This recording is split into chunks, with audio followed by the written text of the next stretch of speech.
Hello everyone, I'm Varanasi Pawan Kalyan. ఇప్పుడు మనం కొన్ని ఇంపార్టెంట్ టాపిక్స్ డిస్కస్ చేద్దాం ఆపరేటింగ్ సిస్టమ్స్లో. దీంట్లో కీ టాపిక్స్ వచ్చేసి first one user mode and kernel mode, second one system calls, third one compiler, fourth one interpreter, fifth one JVM. User mode and kernel mode. ఇప్పుడు మనం ఓఎస్లో multiple ప్రాసెస్ని మనం ఒకేసారి execute చేస్తాం. ఇప్పుడు ఏంటి, సపోజ్ ఒక ప్రాసెస్లో ఏమైనా ఎర్రర్ వస్తే అది మిగతా ప్రాసెస్ మీద ఎఫెక్ట్ అవుతుంది. అలా అవ్వకుండా ప్రాపర్ ఎగ్జిక్యూషన్ ఓఎస్లో అవ్వాలంటే మనం డ్యూయల్ మోడ్ ఆపరేషన్స్ అనేవి యూజ్ చేస్తాం. అవే ఏంటి, user mode and kernel mode. ఇవేం చేస్తాయి, it allows to protect it self, అంటే దాన్ని ప్రొటెక్ట్ చేసుకుంటుంది from and other system components, అంటే అదర్ సిస్టమ్ కాంపోనెంట్స్ నుంచి కూడా ప్రొటెక్ట్ చేస్తుంది. ఫస్ట్ వన్ యూజర్ మోడ్ అంటే ఏంటి, it is a restricted mode. ఇక్కడ ఏంటంటే ఒక సర్టెన్ యాక్సెస్, లిమిటెడ్ యాక్సెస్ మాత్రమే ఉంటుంది యూజర్స్కి. ఆ ఎగ్జిక్యూషనే చేయగలం మనం. కర్నల్ మోడ్ అంటే ఏంటి, it is a privileged mode. అంటే ఏంటి, మొత్తం it's has full access to the hardware and the system resources. అంటే ఏంటి, మనం ఏ టాస్క్లైనా చేయగలం. ఇప్పుడు దీనికి కొన్ని యూజర్ మోడ్ బిట్స్ అనేవి ఉంటాయి. అంటే ఏంటి, user mode bit is equals to 1, kernel mode bit is equals to 0.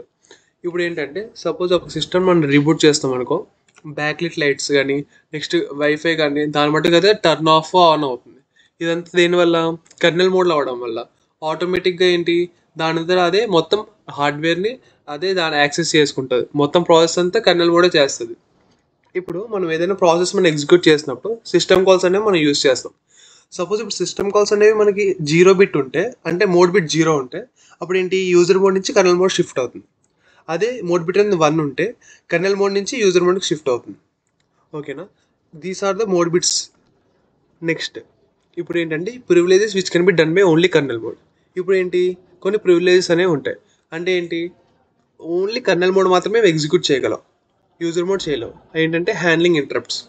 Interrupts అంటే ఏంటి, ఇప్పుడు ఏంటంటే మీరు ఇన్స్టాల్ చేస్తున్నారు.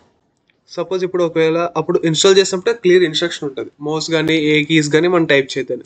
సపోజ్ ఏదైనా ఫైల్ ఇన్స్టాల్ అయినప్పుడు మనం ఏదైనా కీ ప్రెస్ చేస్తే మనం ఏంటి, ఆ అడ్రస్ అనేది మారిపోతుంది. ఆ ఫైల్ అనేది ఏంటి, రాంగ్ ప్లేస్లో మనకి ఇన్స్టాల్ అవుతుంది. దీనివల్ల ఏంటి, మొత్తం మనకి ఎర్రర్ వచ్చేస్తుంది.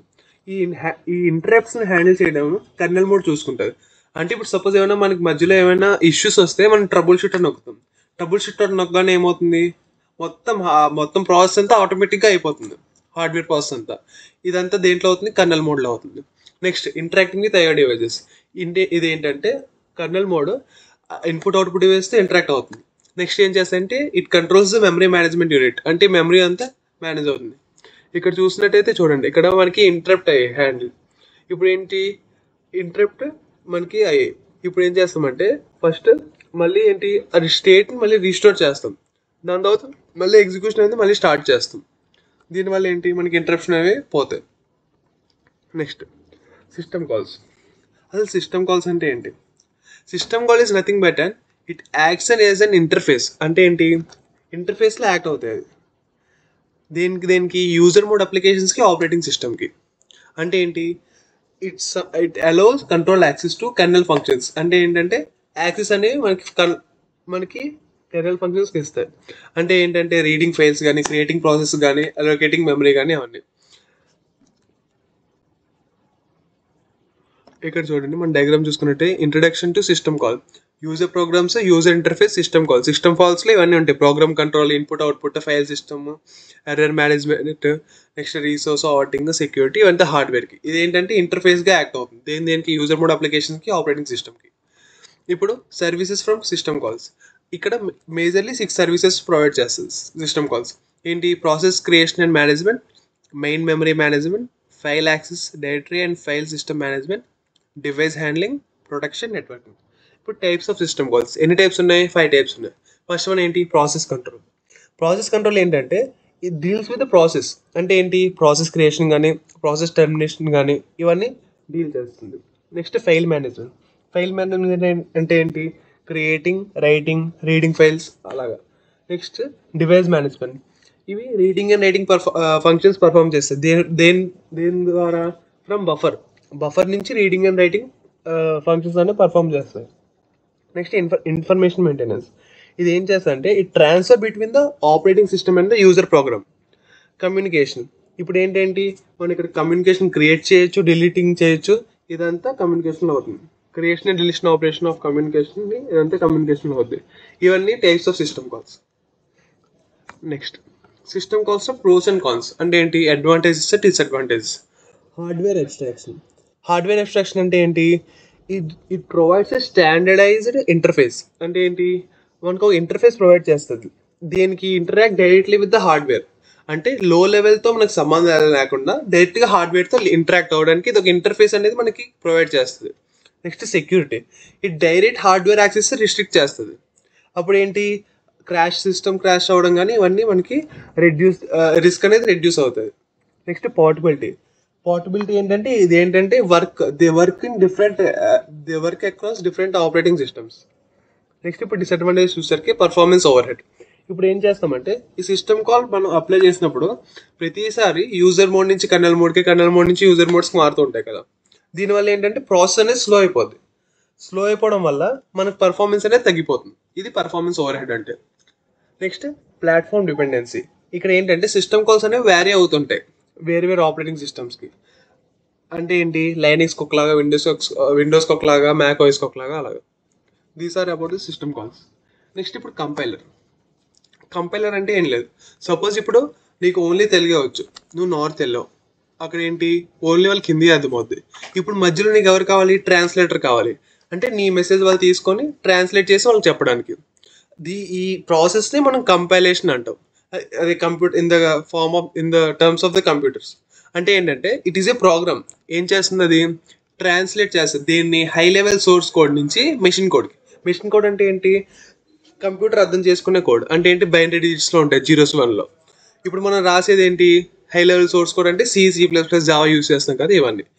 ఇదంతా మనకి మార్చేదే కంపైలర్. ఇప్పుడు అడ్వాంటేజెస్ ఏంటంటే ఫాస్ట్ ఎగ్జిక్యూషన్ అనేది మనకు చాలా ఫాస్ట్గా ఉంటుంది. నెక్స్ట్ పర్ఫార్మెన్స్ అనేది చాలా ఇంక్రీజ్ అవుతుంది. నెక్స్ట్ ఏంటి, ఎర్రర్స్ అనేవి మనకి ఎక్కడెక్కడ ఉన్నాయో అని డిటెక్ట్ చేస్తుంది. Next disadvantages. ఇక్కడ మొత్తం ఒకేసారి కోడ్ అంతా మనకు ఒకేసారి కంపైల్ అవుద్ది కాబట్టి కంపైలేషన్ టైం అనేది చాలా లాంగ్ ఉంటుంది. నెక్స్ట్ ఏంటి, ప్లాట్ఫామ్ డిపెండెన్సీ. ఒక్కొక్క ప్లాట్ఫామ్కి వేరు కంపైలర్స్ అనేది ఉంటుంది. Next phases of compiler. ఇప్పుడు there are total 6 phases of compiler. Lexical analysis అంటే ఏం చేస్తాయంటే సోర్స్ కోడ్ని టోకెన్స్లోకి మారుస్తాయి. Next syntax analysis or parsing అంటే ఏంటి, ఆ కోడ్ స్ట్రక్చర్ని మనకి చెక్ చేస్తాయి, అంటే గ్రామర్ రూల్స్ కరెక్ట్గా ఉన్నాయా లేదా అని. నెక్స్ట్ సెమాంటిక్ అనాలిసిస్ అంటే ఏంటి, అంటే దానికి మీనింగ్ఫుల్ లాజిక్ ఉందా లేదా అని.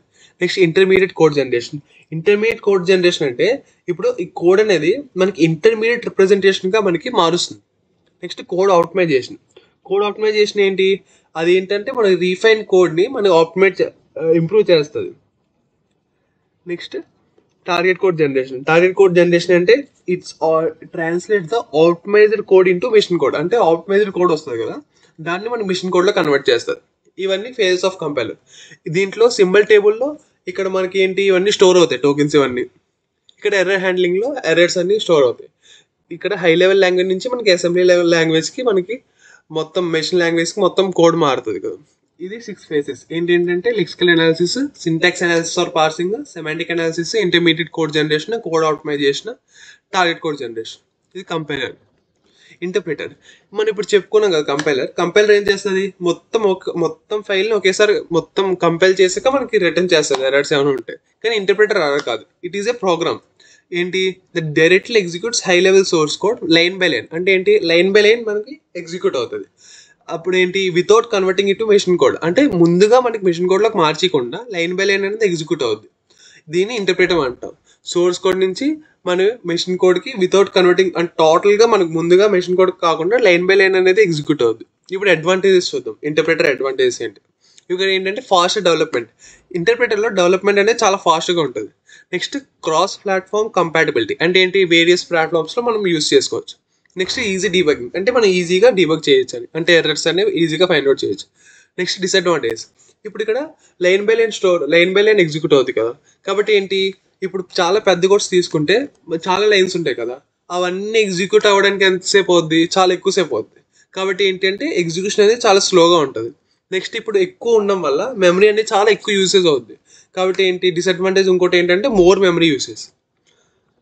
ఇప్పుడు చెప్పుకున్నా కదా ఇంటర్ప్రిటర్కి కంపైలర్కి డిఫరెన్స్ ఇవే. ఇప్పుడు ఏంటంటే one statement line by line చేస్తే ఇంటర్ప్రిటర్, కంపైలర్ అనేది టోటల్ ప్రోగ్రామ్ చేస్తుంది. ఇంటర్ప్రిటర్ అనేది ఏం చేస్తుంది, ఆబ్జెక్ట్ కోడ్ డైరెక్ట్ జనరేట్ చేయదు, ఇది కంపైలర్ అనేది జనరేట్ చేస్తుంది. ఇక్కడ ఇంటర్ప్రిటర్లో మెయిన్లీ ఏం యూస్ చేస్తాం, programming language like JavaScript, Python, Ruby, ఇవన్నీ interpreters. Next programming language like C++, Java use compilers. ఇప్పుడు ఏంటి, జావా స్క్రిప్ట్, పైథాన్, రూబీ ఏం చేస్తాయి, ఇంటర్ప్రిటర్స్ని యూస్ చేస్తాయి.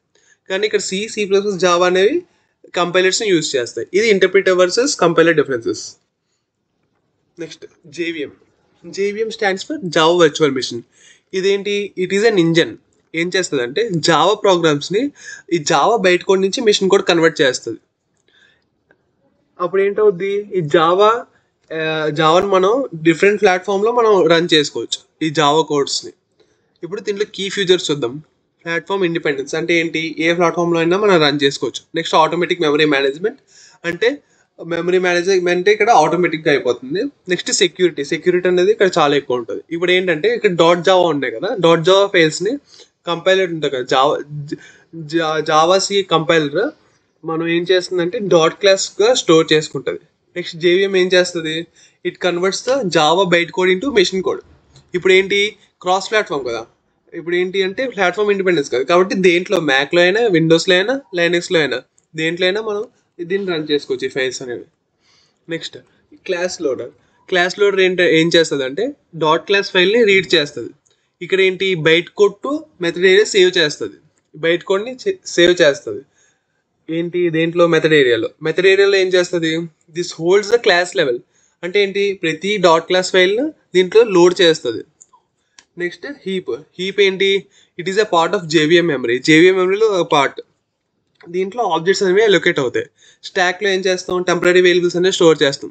పీసీ రిజిస్టర్స్ ఏంటంటే ఇప్పుడు మనకి ఏ ఇన్స్ట్రక్షన్ అనేది కరెంట్లీ ఎగ్జిక్యూట్ అవుతుంది, నెక్స్ట్ ఏమవుతాయి, అవన్నీ పీసీ రిజిస్టర్స్లో స్టోర్ అవుతాయి. నెక్స్ట్ నేటివ్ మెథడ్ స్టాక్ అంటే ఏంటంటే ఇది యాక్సెస్ చేసుకోగలవు, దేనివి, రన్ టైమ్ డేటా ఏరియాస్ని యాక్సెస్ చేసుకోగలవు. ఇది జావా వర్చువల్ మిషన్ గురించి. Thank you. These are the main topics which we have covered in the operating systems.